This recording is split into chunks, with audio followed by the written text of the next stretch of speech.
अस्सलाम वालेकुम viewers, this is engineer Yawar Abbas. आप देख रहे हैं मेरा YouTube channel BTK AB homes. इस वक्त हम मौजूद हैं अपनी अंडर कंस्ट्रक्शन साइट पे और इस वक्त हमारी चल रही है कंक्रीट पोरिंग। लास्ट स्लैब है, रूफ स्लैब की हम कंक्रीट पोरिंग कर रहे हैं। इस वक्त यहाँ पे हमारी जो लेबर है इसमें मिक्सर मशीन लगा के जो मैनुअली हम यहाँ पे कंक्रीट पोरिंग कर रहे हैं वो सारा प्रोसेस आपको दिखा देते हैं किस तरह यहाँ पे कंक्रीट पोरिंग की जाती है। 1:4 का रेशियो है जिसमें 3000 प्लस PSI जो स्ट्रेंथ है हम क्लेम करते हैं।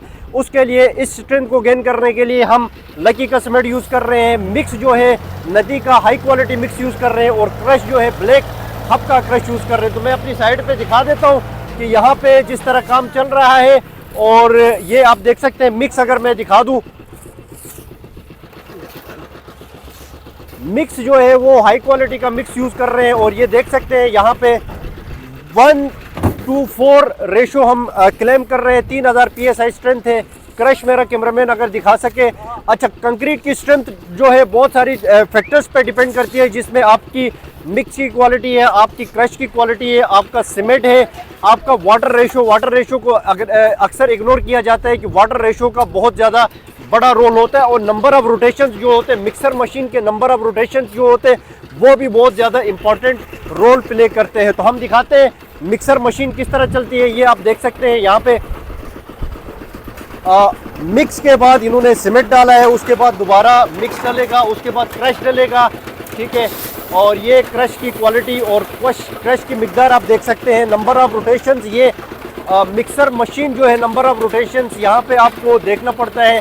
यहाँ पे आपको बैठ के आपको ये सारा प्रोसेस चेक करना पड़ता है कहीं पे, क्योंकि वर्केबिलिटी ऑफ जो कंक्रीट होती है वो ज़्यादा रोल प्ले करती है। यहाँ पे लेबर जो है अपने आप को ज़्यादा वर्केबल कंक्रीट होती है, वहाँ पे लेबर की जो स्ट्रेंथ है वो ज़्यादा लगानी पड़ती है, लेबर को एफर्ट ज़्यादा लगानी पड़ती है। तो लेबर क्या करती है कि यहाँ पे अपनी एफर्ट को कम करने के लिए रेशो के साथ गड़बड़ करना शुरू कर देते हैं। तो हम यहाँ पे जब भी हमारी कंक्रीट होती है या मैं खुद मौजूद होता हूँ या मैं एक अपने टेक्निकल स्टाफ को यहाँ पे खड़ा कर देता हूँ ताकि रेशो को मेंटेन करना, यहाँ से आपका रेशो मेंटेन हो जाएगा तो वहाँ पे जो छत है वो आपकी सही रहेगी। यहाँ से रेशो कंट्रोल नहीं होगा तो वहाँ पे गड़बड़ स्टार्ट हो जाएगी। तो ये सारा प्रोसेस आपने देखना है, ये मैंने आपको दिखा दिया। अब छत पे चलते हैं, छत पे आपको दिखा देता हूँ कि क्या क्या रूफ में आपने चीज़ें कंसिडर करनी है ताकि रूफ में मिस्टेक्स ना हो। यहाँ पे जो GMF फार्मूला बनता है वो आपने ये सारा इंग्रेडिएंट्स को मिला के एक फार्मूला बनाना होता है। वो फार्मूला आपका यहाँ बनता है, यहाँ पे मिक्स होकर कंक्रीट ऊपर लिफ्टर के थ्रू ऊपर छत पे चली जाती है और वहाँ पे जो चीज़ें कंट्रोल करनी पड़ती है वो मैं आपको छत पे जाके दिखा देता हूँ क्या क्या चीज़ें कंसीडर करनी है। आइए चलते हैं छत की तरफ। नाजरीन, रूफ पे जाने से पहले एक पॉइंट और आपको दिखा देता हूँ। इस वक्त हम ग्राउंड फ्लोर में अपने मौजूद हैं और ग्राउंड फ्लोर पे भी हमने काम शुरू कर लिया क्योंकि रूफ पे हमारी कंक्रीट फ्लोरिंग तो चल ही रही है लेकिन ग्राउंड फ्लोर को हम ऐसे नहीं छोड़ सकते हैं। यहाँ पे भी हमने एक्टिविटीज़ शुरू कर दी है। आप देख सकते हैं ये प्लस्तर की क्वालिटी आप चेक कर सकते हैं। प्लस्तर का काम हमारा शुरू हो चुका है। इलेक्ट्रिक की कंड्यूटिंग यहाँ पे हमने कंप्लीट कर ली है और चौखाटे जो है हमने यहाँ पे जेस्ट की स्टील की 18 गेज की हम चौखाटें रेजिडेंशियल में अक्सर ये यूज़ होती है। इससे अंडर गेज पे वो हल्की हो जाती हैं। तो 18 गेज जो होता है रेजिडेंशियल प्रोजेक्ट्स के लिए बहुत ज़बरदस्त सूटेबल ऑप्शन आपका होता है क्योंकि बैरिया में हमने एक चीज़ नोट की है कि जितने भी बैरिया के कंस्ट्रक्टेड घर हैं वहाँ पे जो चौखाटें उनकी हैं उसमें दीमक की वजह से वो चौखाटें ख़राब हो गई हैं और अब 4 या 5 या 10 सालों के बाद सारे लोग वो चौखाटें चेंज कर रहे हैं। तो हमने इसके लिए ये ऑप्शन निकाला है कि ये जेस्ट की जो चौखाटें हैं ये हम यूज़ कर रहे हैं और यहाँ पे इस पे हम जब पॉलिश करेंगे वो वुडन टेक्सचर में हम पॉलिश करेंगे तो वो आप बाद में इसको पहचान नहीं सकेंगे कि ये वुडन ये अपना चौखाटें हैं या इसकी स्टील की चौखाटें हैं।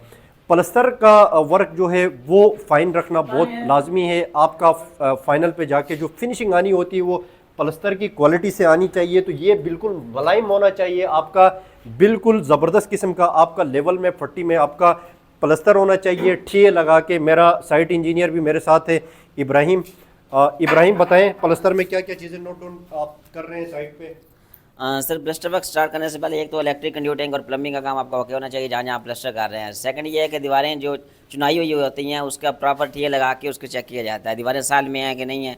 तो जितना भी चुनाई का डिफरेंस होता है जो भी पहला काम हो चुका होता है वो फाइनल वो प्लस्तर वाले पे आता है।